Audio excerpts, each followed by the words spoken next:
ਐ ਮੇਲਾ 2 ਦਿਨ ਦਾ ਇੱਥੇ ਬੈਠ ਕਿਸੇ ਨਹੀਂ ਰਹਿਣਾ ਹੋ ਮੇਲਾ 2 ਦਿਨ ਦਾ ਇੱਥੇ ਬੈਠ ਕਿਸੇ ਨਹੀਂ ਰਹਿਣਾ हो मेला 2 दिन ਦਾ। पाकिस्तानी स्टेज ड्रामे से शोहरत की बुलंदियां छूने वाले स्टेज अदाकार सरदार कमाल ने स्टेज से फिल्म इंडस्ट्री का रुख करते हुए अपने फन का लोहा मनवाया और दुनिया में एक ऐसा किरदार सामने लाए जिसे रहती दुनिया तक लोग याद रखेंगे। ये किरदार यकीनन उनकी रूह से जुड़ा हुआ था और उनके असल तक पहुंचते हुए उन्हें ये यकीन दिलाता था कि सरदार अभी जिंदा है और भलाई के लिए ताबिंदा भी रहेगा। सरदार कमाल जैसे बाकमाल अदाकार को इंडस्ट्री की जानिब से जिस कदर इज्जत और एहतराम से नवाजा गया, यकीनन ये कम लोगों के हिस्से में आता है। फैसलाबाद के एक छोटे लेकिन गुंजान आबाद इलाके के सपूत ने हर हाल में अपने आप को खुश रखा और जिंदगी को जिंदगी समझकर गुजारा। सरदार कमाल ने जिंदगी की हर बहार को एक नई रुत समझा और इससे लुत्फ अंदोज हुए बगैर नहीं रहे।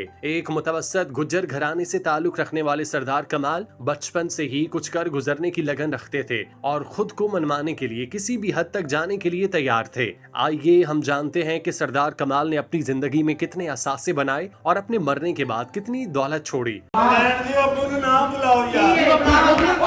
खाना खराब दे पुत्रो गंदी औलाद सुते पे नाला किने कड्डिया ओए किचन गया नहीं अपने नहीं पाया। सरदार कमाल ने अपने सफर का आगाज फैसलाबाद स्ट्रीट थिएटर से किया और बाद अज़ां तरक्की करते हुए थिएटर और फिर लाहौर तक आए। इस सफर के दौरान सरदार कमाल को बेशुमार मुश्किलात का सामना रहा। एक वो दौर था कि सरदार कमाल अपने वालिद कमाल दीन से रिक्शे का किराया लेकर थिएटर जाया करते थे और एक वो दौर भी आया जब उन्होंने अपने सारे खानदान को जिंदगी के उन अनायात से रोशनास कराया जिनके बारे में वो कभी तस्वुर भी ना कर सकते थे। सरदार कमाल अपने स्ट्रगलिंग पीरियड से बहुत ही मेहनती और दिल लगाकर काम करने वालों में से थे। वो जो भी कमाते थे घर अपने अब्बा को ला कर देते और कुछ न कुछ खुद भी रख लेते। बतौर मजमुई अवाइल उम्री में सरदार कमाल ने ना होने के करीब पैसे कमाए, लेकिन उन्हें एक इत्मीनान था कि वो कुछ न कुछ जारी रखे हुए हैं जिनसे उनकी जाती जरूरियात पूरी हो रही हैं। लेकिन एक अरसे के बाद जब सरदार कमाल पर जिम्मेदारियों का बोझ पड़ा तो उन्हें अपने आप को मजीद मजबूत करना था।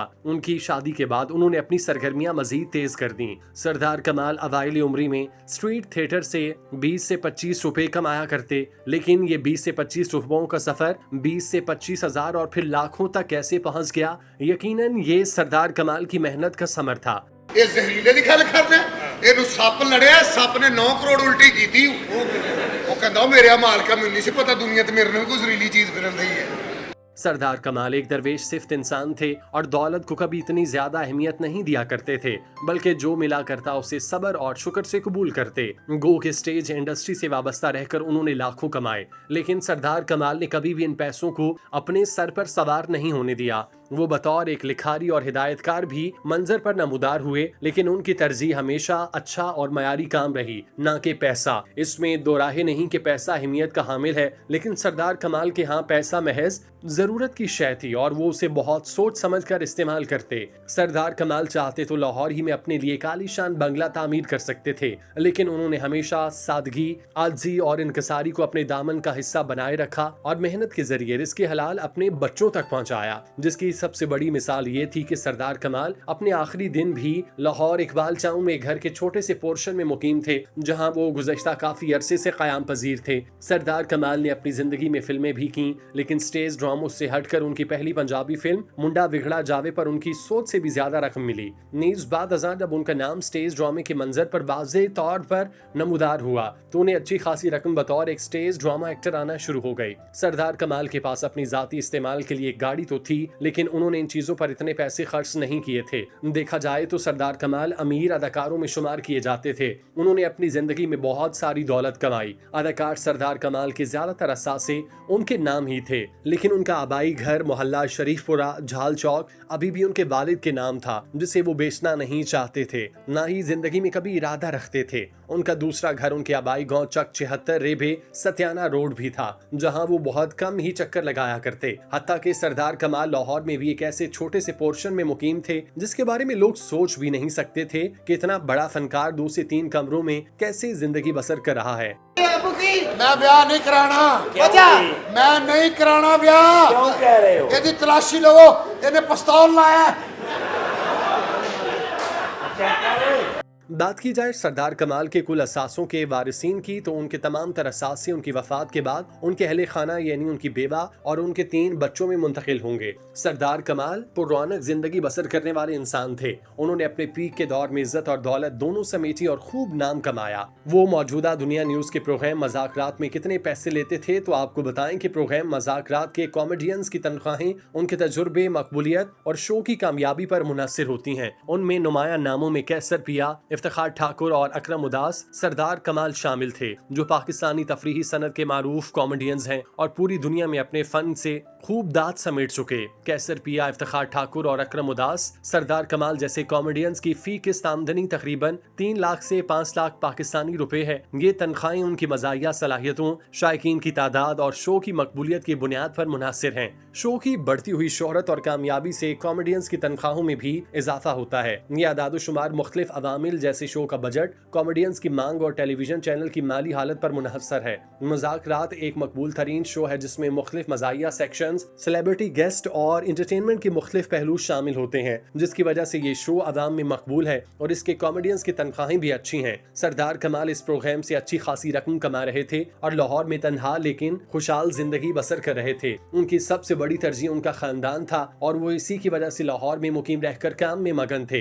गो के उनके बच्चे भी अब कमाने के काबिल हो गए थे, लेकिन उन्होंने अपने आप को कभी भी कमजोर या ज्यादा उम्र का ना समझते हुए सिर्फ और सिर्फ काम को तरजीह दी। सरदार कमाल के कुछ बैंक अकाउंट्स भी थे। वो न सिर्फ स्टेज ड्रामों बल्कि टीवी शोज और भारतीय पंजाबी फिल्मों से भी अच्छा खासा पैसा कमा रहे थे। उनके तमाम तरह असासे उनके बच्चों के लिए थे। वो अपने बीवी बच्चों के लिए कमाना अपना फर्ज और उनका हक समझते थे। सरदार कमाल स्टेज ड्रामे में काम करने के तकरीबन 3 से 5 लाख रुपए लेते। इस दौरान उन्होंने स्टेज ड्रामों में काम करने से ज्यादा खुद को स्टेज ड्रामे में बतौर हिदायतकार देखना पसंद किया। वो अक्सर ड्रामे प्रोड्यूस करते। बतौर एक सीनियर अदाकार उनकी मांग हर लिहाज से बेहतरीन रही और उन्हें हर दौर में सराहा जाता रहा। जैसा कि आप जानते हैं कि फैसलाबाद से ताल्लुक रखने वाले टीवी, फिल्म और स्टेज के मारूफ और बाकमाल फनकार सरदार कमाल की नमाज जनाजा दोपहर 3 बजे अल-फतेह ग्राउंड, सलीमी चौक, सतियाना रोड, फैसलाबाद में अदा की जाएगी। सरदार कमाल को उनके आबाई गांव सतियाना रोड में दफनाया जाएगा। स्टेज के अलावा फैसलाबाद के अदबी हल्के भी उनकी वफात पर सोगवार हैं। सरदार कमाल पाकिस्तानी फिल्म, ड्रामा और स्टेज इंडस्ट्री का वो रोशन सितारा थे जिनका शुमार पाकिस्तानी इंडस्ट्री के सीनियर अदाकारों में होता था।